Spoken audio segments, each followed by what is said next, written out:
Cabinet मंत्री कृष्ण कुमार बेदी ने जिला कष्ट निवारण समिति की बैठक की अध्यक्षता करते हुए कहा कि आम व्यक्ति के साथ न्याय करना राज्य सरकार की प्राथमिकता है। जिला कष्ट निवारण समिति की बैठक में जो शिकायतें पहुंचती हैं उनके समाधान का प्रशासन के सहयोग से प्रयास किया जाता है। मंत्री ने अधिकारियों को निर्देश दिए कि वे अपने कार्य में पारदर्शिता बरतें व जन समस्याओं को ईमानदारी पूर्वक निर्वहन करने का प्रयास करें। समिति की बैठक में 15 सूत्रीय एजेंडे के तहत समस्याओं की सुनवाई हुई, जिसमें 8 समस्याओं का मौके पर समाधान किया गया व 6 समस्याओं को आगामी सुनवाई के लिए रखा गया व 1 समस्या को रद्द कर दिया गया। इन समस्याओं में 6 समस्याओं को पहली बार रखा गया। डीसी डॉक्टर वीरेंद्र कुमार दहिया ने मंत्री को आश्वस्त किया कि जो समस्याएं जिला कष्ट निवारण समिति की बैठक में पहुंचती हैं उन पर प्रशासन गंभीरता से कार्य करता है व प्रशासन का यही प्रयास रहता है कि किसी के साथ किसी भी प्रकार का अन्याय ना हो।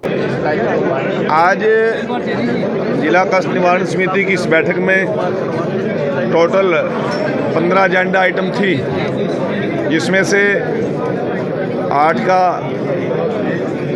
निपटान यही मौके पे किया गया है। साथ में अभी कुछ अधिकारियों से जांच या कुछ उनके पेंडिंग काम हैं, उनको आगामी जो भी तिथि होगी उस पर निपटारा करने का काम किया जाएगा।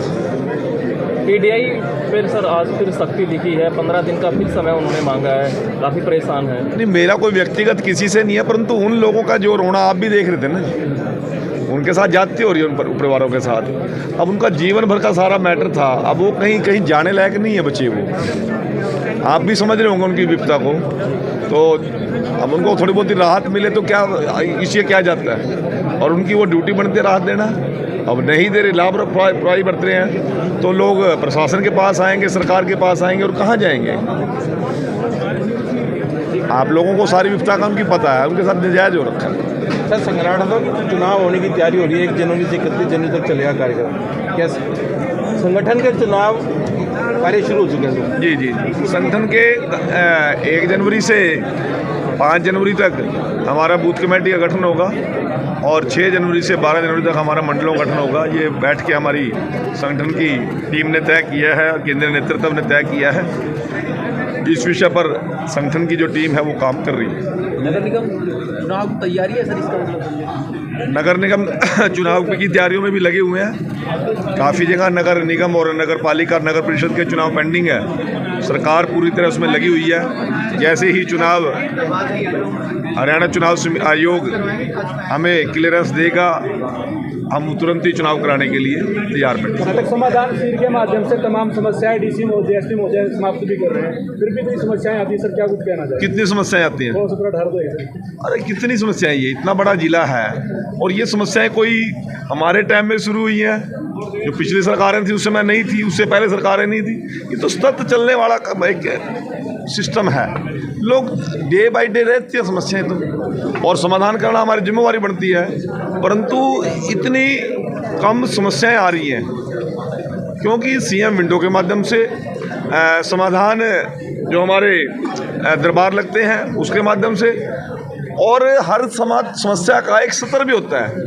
कोई नगर पालिका लेवल की है तो वो वहीं निपट जाएगी, कोई जिला लेवल की है तो यहाँ आएगी। लोग तो हाई कोर्ट में भी जाएंगे, सुप्रीम कोर्ट में भी जाएंगे, सभी चीज़ें तय की हुई हैं। रिपोर्ट को लेकर के जो बच्चा बदलने वाली बात, देखिए मेरी बात सुनो, मैंने उनको बोल दिया है, हमारी हमदर्दी है उस परिवार के साथ, परंतु आपने जो उसका व्यवहार देखा वो कोई इस प्रकार का एडमिनिस्ट्रेटिव लेवल का व्यवहार नहीं था उन लोगों का। मैं उनकी मदद करने के मूड में हूँ। आपने मेरा मूड पिछली बार भी देखा होगा, मैं उनके साथ खड़ा हूँ, परिवार से हमदर्दी है, परंतु वो इस प्रकार से वो एसपी साहब पे विश्वास नहीं करेंगे, मुझ पे विश्वास नहीं करेंगे, डीसी साहब पे विश्वास नहीं करेंगे। अरे गलती की होगी, किसने की होगी, हमसे क्यों लड़ रहे भाई? मैं तो उनके साथ खड़ा हूँ, और उनको अगली बात फिर कह दी, तो यदि कोई आपको दिक्कत आएगी, आप जहाँ जांच कराना चाहते हैं वहाँ करा लो। कोई सरकार के पास एक एजेंसी नहीं है, यदि वहाँ भी उनकी संतुष्टि नहीं होगी और जहाँ कहेंगे वहाँ करा देंगे, परंतु व्यवहार अपना, मेरा अपना व्यक्तिगत दर्द है, वो पब्लिक को इस प्रकार से नजर नहीं आना चाहिए। मीडिया ने सारा कवर किया, प्रशासन तो बड़े धैर्य से सुन रहा था। हमारी हमदर्दी है, जहां वो जांच कराना चाहेंगे हम उसकी जांच कराएंगे। सर, कांग्रेस ने निकाय चुनाव बैलेट पेपर पे कराने की मांग की है। वो कह रहे हैं कि ईवीएम में हर बार जो है वो गड़बड़ी होती है, तो क्या कहेंगे इस पर? तो पहले तो कांग्रेस, कौन सी कांग्रेस ने की है? कांग्रेस तो एक ही है सर। कौन सी? सर, कांग्रेस हुड्डा कांग्रेस ने की है, रणदीप कांग्रेस ने की है, शैलजा कांग्रेस ने पार्टी की की है। बात कर रहे हैं सर, ओवरऑल कांग्रेस पार्टी की बात। कौन सी? किसने किसका बयान है मुझे पता नहीं ना।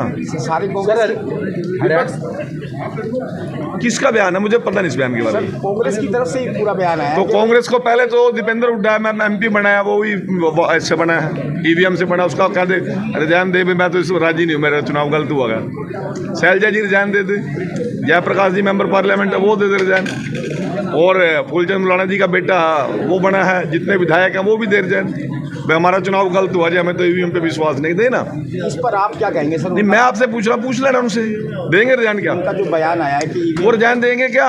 वो तो सर मैं क्या पूछ लेना तुम। सर हरियाणा में वार्डबंदी को लेकर बड़ी समस्या आ रही है। कोई समस्या नहीं है, वो चुनाव सभी में हमारे अधिकारी लगे हुए हैं और मुख्यमंत्री जी स्वयं इसका संज्ञान ले रहे हैं, किसी को समस्या नहीं आने देंगे। जनवरी के अंदर सर नगर निगम चुनाव हो जाएंगे सर? कोई डेट तो चुनाव आयोग ने देनी है, मैंने नहीं देनी है, सरकार तैयार है। सर किसानों ने आज पूरा पंजाब बंद किया हुआ है, तो ये पंजाब के लोगों से पूछो ना। लेकिन